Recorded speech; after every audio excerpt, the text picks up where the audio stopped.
Well, good morning, everyone. Good morning. It is so great to be with you today. And let me just add that I bring greetings on behalf of the Satcher Health Leadership Institute at Morehouse School of Medicine. Dr. Slocum, I want to thank you so much for that warm and generous introduction. And thanks to the Beyond Flexner Alliance for the opportunity to speak today. You know, when I think about the work that Dr. Fitzhugh Mullen had done, I think, it's such an honor really to come today because this conference was inspired by the late, great Fitzhugh Mullen, who had dedicated his life and work and used his incredible platform to shape health equity discourse and build the road that we're all now traveling on.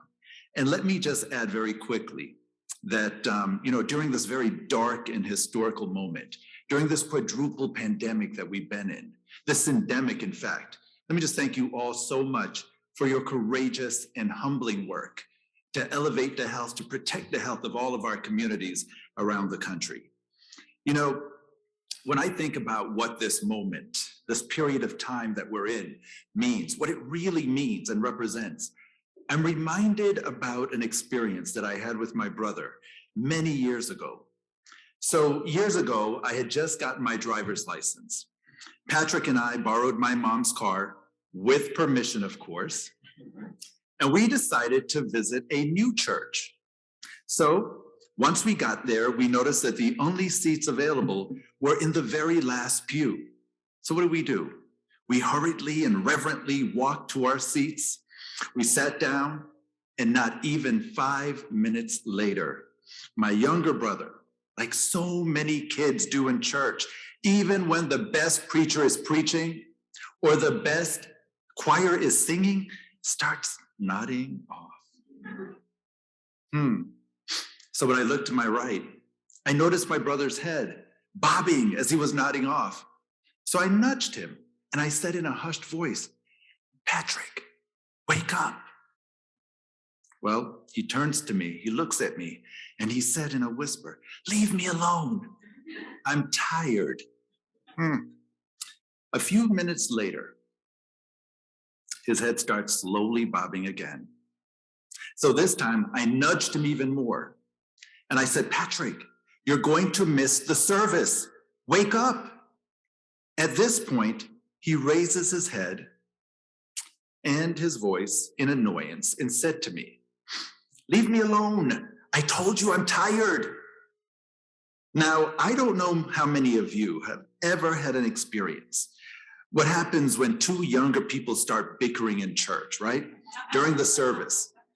But we certainly found out that day when a couple that was sitting in front of us turned around and they shushed us. So, not wanting to get in any trouble, I decided to leave Patrick alone and allow him to sneak a little bit of slumber in before the service. Well, I don't even think 3 minutes passed, and the preacher gets up to the podium and immediately shouted, "Wake up! Wake up, church, we gotta wake up!" My brother immediately jolted out of his seat with his eyes the size of golf balls. Oh my gosh, can you imagine? Embarrassed, because he literally thought the preacher was speaking directly to him. But he wasn't, though. He was speaking to the entire church.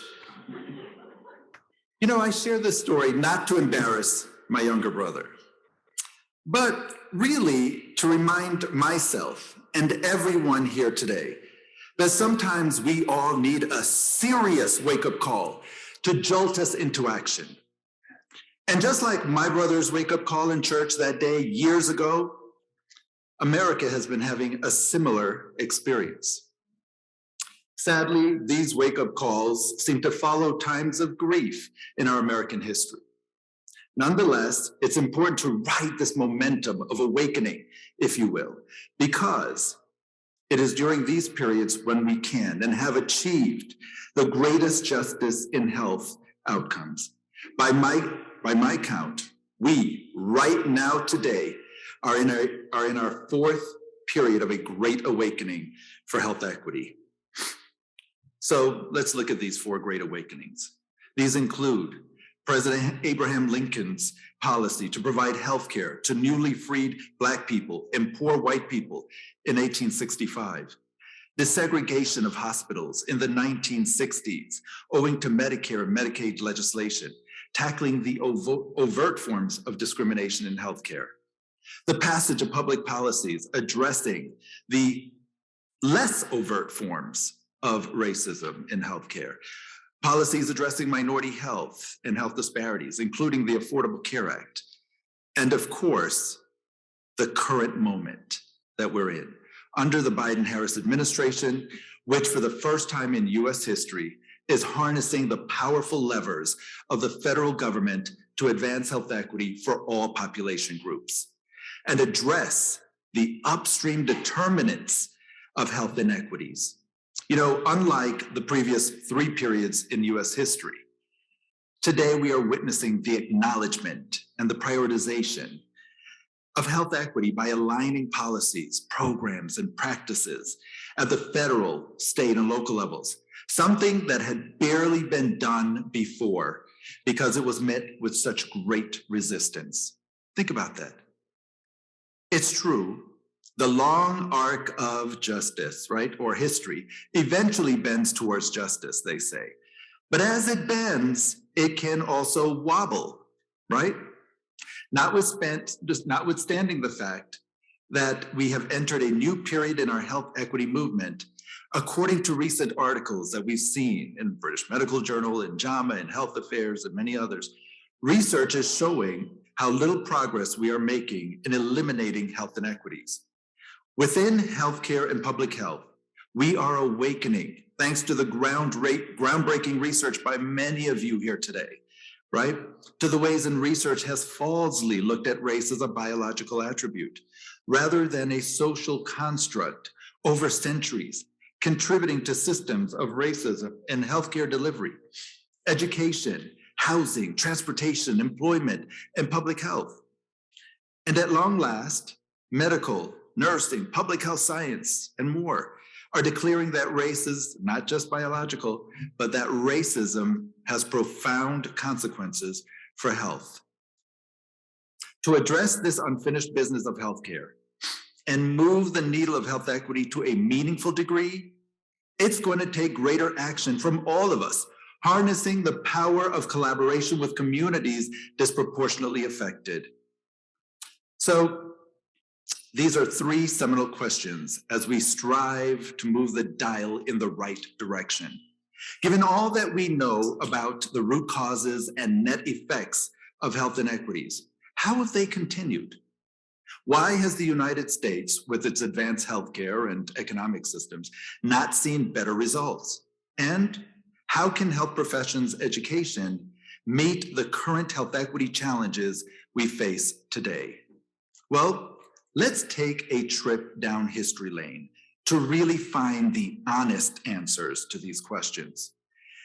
You see, it's not lost on me, and it should not be lost on anyone here today, that it took a full 10 years after Dr. Martin Luther King Jr. was assassinated for the United States government to finally hold its first ever congressional hearing to specifically address minority health and health disparities issues. One of the most striking points from that hearing were the contents in the ensuing committee report.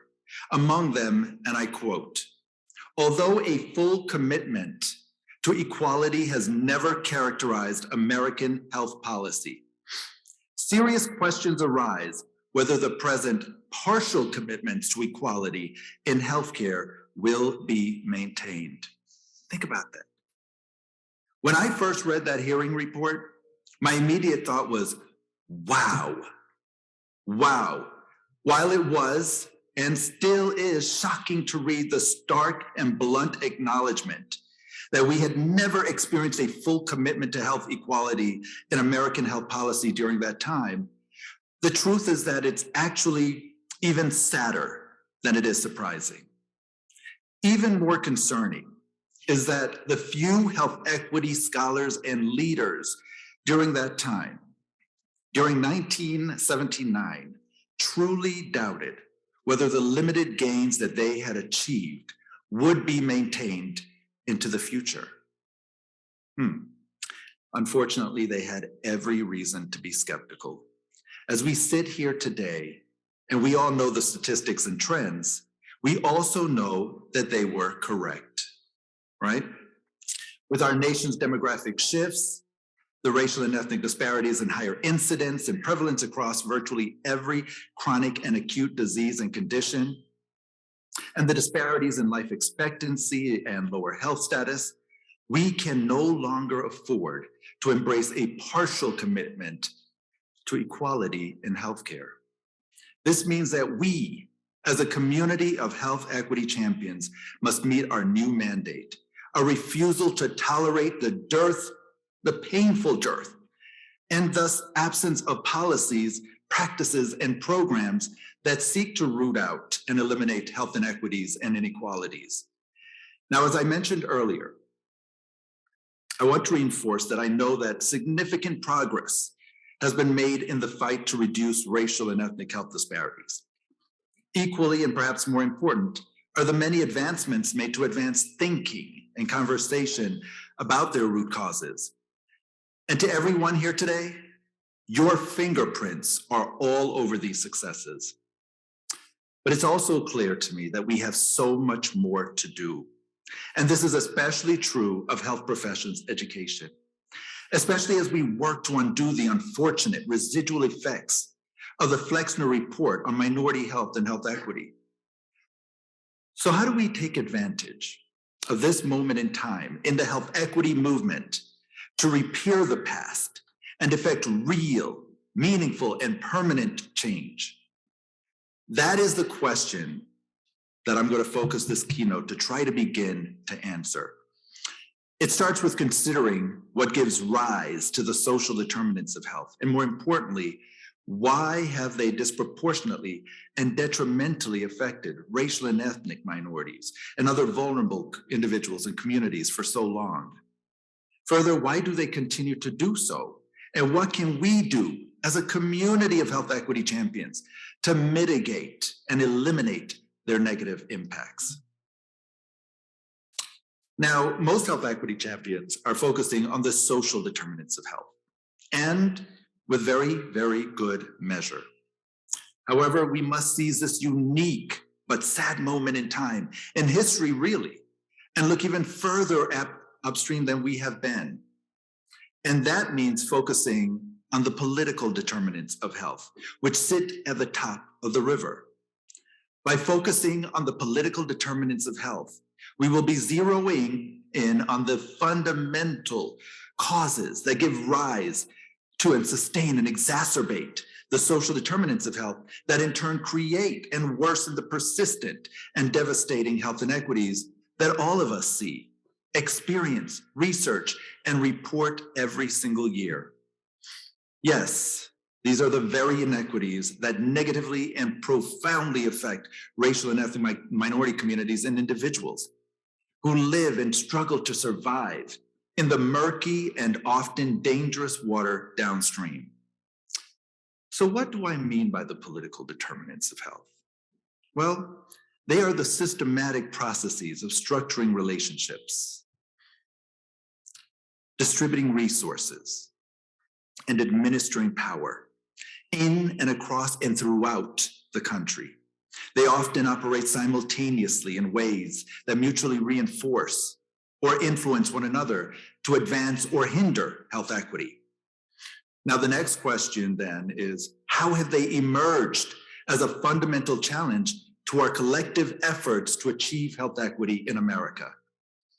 How is it that they've allowed inequality to get under our skin, leading to the accelerated aging and the onset of earlier rates of chronic diseases in our bodies?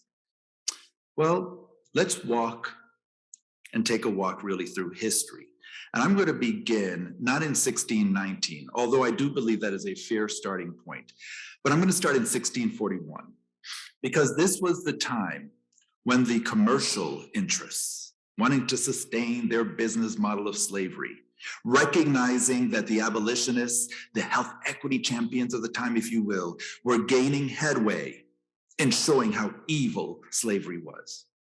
And so in order to sustain that, they linked up with the policymakers, elected officials, and they started to work on a draft piece of law called the Body of Liberties Law. It started in Massachusetts, and then after Massachusetts, it was then adopted by Connecticut, New York, Maryland, and other colonies. It later became part of the Articles of the New England Confederation, right? Well, a few years after that, they wised up and said, wait a second, what do we do with the offspring of these enslaved people? And so they worked on amending the law to include the offspring of enslaved Black women.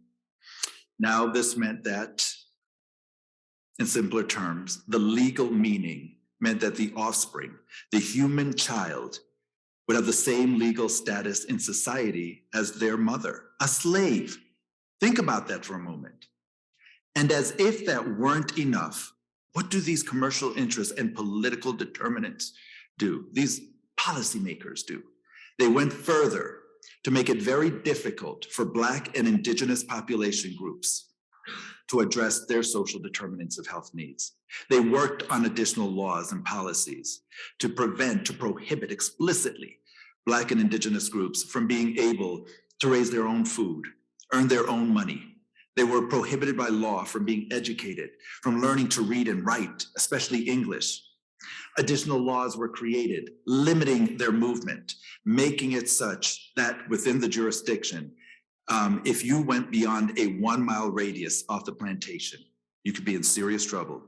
You had to, by law, have lanterns if you were walking at night, if you were Black and Indigenous, or you had to have passes, essentially, in order to move around in the daytime. I could go on and on and on about these policies that were developed, that were negotiated, that were implemented and enforced over the years, that made it very difficult for these population groups to address their social determinants of health. But I certainly don't have that much time. You see, this was the first moment in history, in American history, when slave owners seeking to protect their commercial interests and wanting to sustain and return their investment on the business model of slavery worked continuously, right, with these elected officials to codify these practices, these programs into law. Well, it's also here that our moral compass strayed from its true north, and sadly, through the aid of policy, right? And it's here when the first opportunities to try to conceptualize, advocate for, and perhaps achieve some semblance of health equity faced a backward moving flick on the dial of justice. Well, let's move forward to 1775, because folks have said, well, that wasn't the United States of America. Those were the colonies. What about the United States? So let me take us up to 1775. Of course, not surprisingly, the topic of slavery abolishment was also contended, right? And while some who in truth should be recognized as among the earliest of health equity champions view the Atlantic or the transatlantic slave trade as an abomination that should be ended, they thus fought for the inherent rights of all people, including enslaved people. There were others with a financial interest coupled with racist ideologies who wanted to keep the status quo of slavery alive. After the American Revolutionary War, now in 1789, the US government was formally established as a constitutional republic. And in getting settled, it was with the aid of Benjamin Franklin that the first attempts were made to take action against slavery and address what we now know as the social determinants of health. In there, he petitioned basically with the mental health reformers, advocates for homeless populations, abolitionists. They petitioned the Congress, our newly formed Congress, and I quote, to promote the welfare and secure the blessings of liberty to the people of the United States without distinction of color to all descriptions of people. These health equity champions petitioned the government at that time to provide food, clothing, housing, healthcare services, and employment opportunities to these enslaved individuals and to some of our most marginalized and minoritized groups in America.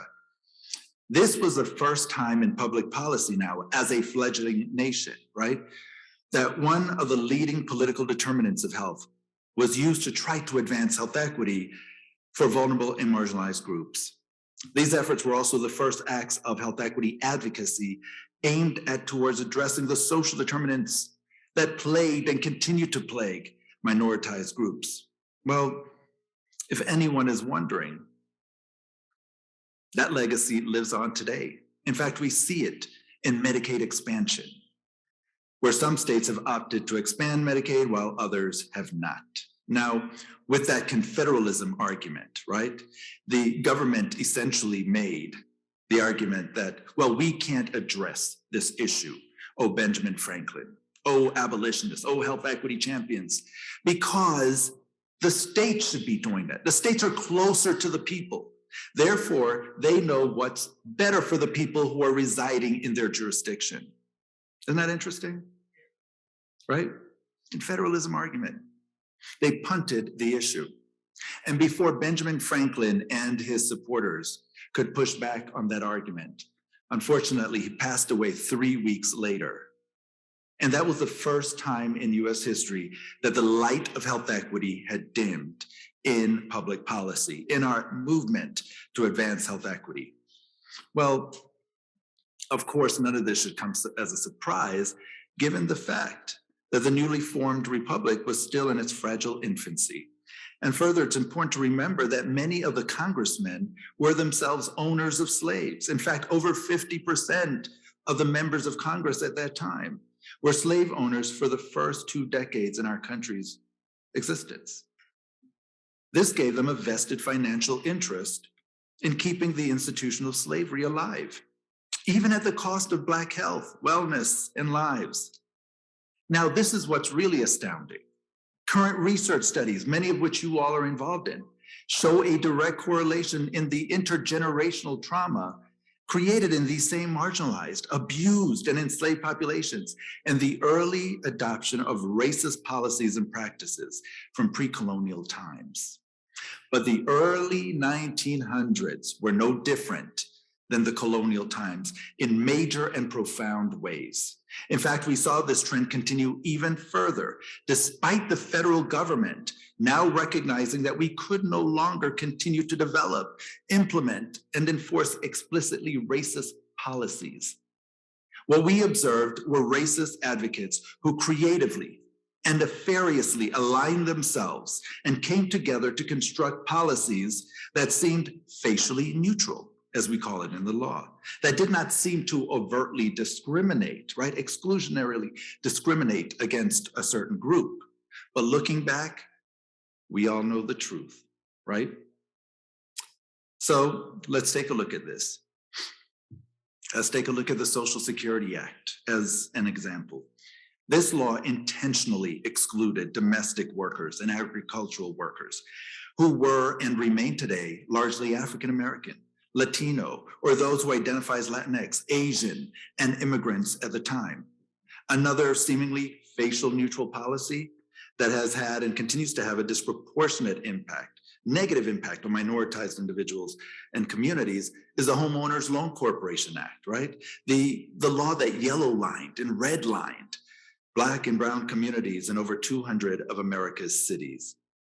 So I hope you're starting to see when we look further upstream, we can find countless examples that demonstrate how the political determinants of health have given and continue to give real rise to the social determinants of health that we've been talking about today. You know, I can rattle off many other examples where the effects of the political determinants of health created the perfect environment to draft and pass sweeping policies that were signed into laws, often decades and decades ago. Sadly, these laws, which give rise to the social determinants of health, continue to undermine our efforts today to achieve health equity and eliminate health disparities. To better illustrate this point, let's talk about how and why the current inequity crisis has continued. Let's look at the Highway Act of 1956, right? Many of us are quite familiar. If you've grown up in many of our Black and brown communities, you may have noticed a major highway splitting the neighborhoods in half. It's not that these neighborhoods built themselves around that infrastructure. They were there to begin with. And because of an act of law, they were then what? Some of them were pushed out, others remained. But then because we know these infrastructure continue to create large amounts of smog with the millions of cars traversing through their neighborhoods, breathing in the most polluted air, we now know they have the highest rates of asthma. Is that a surprise? Think about the laws that created the railroad tracks through many of these communities. For those of you in the Midwest and Chicago and other places, you may have seen that, right? Dividing these neighborhoods from the rest. Again, elevating their asthma rates. Well, another example is the Housing Act. The Housing Act that has gone through several amendments in our country's history after World War II all the way up until today. And here we saw again with the government at all levels, federal, state, and local, using their eminent domain powers, taking the property of these Black and brown communities and selling them to real estate developers very cheaply so they could create housing for more affluent groups, right? This had the effect of displacing over 500,000 Black and brown individuals and their families. Well, tearing through the heart of these vibrant communities, this massive effort came during a time when courts nationwide were striking down traditional forms of racial segregation. At the same time, though, racial rezoning was on the rise, stopping all racial integration efforts dead in their tracks. Today, we clearly see the incredibly negative effects that these policies and laws and the infrastructure changes that they authorize have had and continue to have on the health of racial and ethnic minority communities. As I mentioned, we all know that they resulted in higher rates of asthma, owing again to the smog and polluted air that they're forced to breathe. The structural conditions in these communities where people of color are most likely to live also resulted in the disproportionately higher rates of diabetes, cancer, heart disease, lupus, just to name a few that we can continue to see today. So as we think about the social determinants of health that we've discussed, been researching and analyzing, I firmly believe and know that we need to continue to look further upstream to think about how they came to be in the first place. Yes, racism and discrimination, both in explicit and implicit forms, have and continue to shape America in many other ways. You see, while the initial policies that were passed and benefited one group, it created a disparity for others, which then snowballed into a greater disaster. This great disaster resulted in what we see, feel, and experience today, right? A today that is plagued with more than just discrimination. It's swampy with intolerance, bigotry, polarizing partisanship, and racism. Racism that has been embedded in the structural foundation of this country, all through the vehicle of public policy. So it shouldn't be a surprise then that the nation's health isn't an organic outcome that's basically existing in silos, what some say, right? It's not a coincidence that certain groups of people in America experience higher rates of premature death or poor health outcomes than others. But why? Why has this been happening? I consider the social determinants of health to be the midstream factors contributing to much of the disparate living conditions and health outcomes that we are observing today. But further upstream lies the determinants that I consider to be the main instigators that give rise to the negative health effects of social determinants of health, the political determinants of health. And because these are the fundamental drivers of nearly every unhealthy situation and scenario that millions of racial and ethnic minorities find themselves in, they need to be and deserve to be included in health professions education. And every rising healthcare professional needs to and deserves to be better educated about them and their role in our nation's health inequity crisis. As I mentioned earlier in the address, We are discussing these issues today against the backdrop of all of the racial injustices we hear about nearly every week, the COVID pandemic, which we hear about every day, and even the efforts to stall both voting rights bills in the Senate, which we hear about every hour. All three of these moments have a disproportionate and extremely harmful impact on the health and lives of African Americans, Latinos, and other people of color. They also, in a very real and direct way, serve to the detriment of our collective efforts to achieve health equity in this country. As I've said this many, many times in the past, echoing the noble Senator Paul Wellstone, policies reflect the current values of their time. Policies reflect the current values of their time. So too does the education and curricula in health professions programs. So what does this time tell us about the policies we see being upheld and newly passed? And what does it tell us about how health professions education view and prioritize health equity? I have come to realize that the complicated origins of events that have occurred in the past really do explain the complicated present times that we live in today. And so these three moments, while they are major concerns with which we all contend now, are rooted in the political determinants of health that I just highlighted. Determinants which started so far upstream. And here we are today, so far downstream, wading in these troubled currents, trying to figure out what to do, and trying to figure out how health professions education can basically become part of the solution to meet the challenges of the day. And here we are today, over the last 233 years, seeing how this nation and its leaders have tried to integrate principles of equality and equity into law and policies that directly impact all of us. Health professions education is slowly starting to do the same. And as I mentioned, there have been some successes, but far too few have earned the broader community of healthcare providers with the knowledge and the perspective that they need to more meaningfully advocate for and advance health equity. So where do we go from here as a community of health equity champions? Well, there is no single answer, unfortunately. And righting the wrongs that have created and worsened the health inequities we see today will take time. But if we all want to realize a full commitment to health equity and live in a just and equitable tomorrow, we have to address them now, right? Lives are quite literally hanging in the balance. And so it is my hope that my remarks today are received and interpreted exactly as they are intended, as a multi-pronged call to action to reshape, reform, and even modernize health professions education, to educate and address the fundamental causes of health inequities.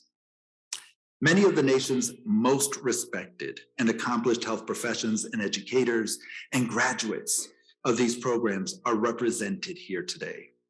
That we are engaging in meaningful dialogue about health inequities and how they affect and even determine how and how often diseases and chronic and acute conditions disparately affect a diversity of individuals and communities gives me a sense of hope about how far we can go together.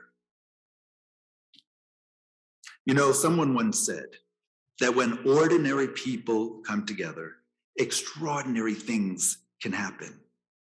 I find comfort in knowing that I'm speaking before extraordinary people this morning, which leads me to say this: when extraordinary people come together, magic in health equity can happen, right? So let's start making magic together and move that dial of health equity and justice in a way that we never, ever dreamed possible. Thank you all so much again for the privilege of your time.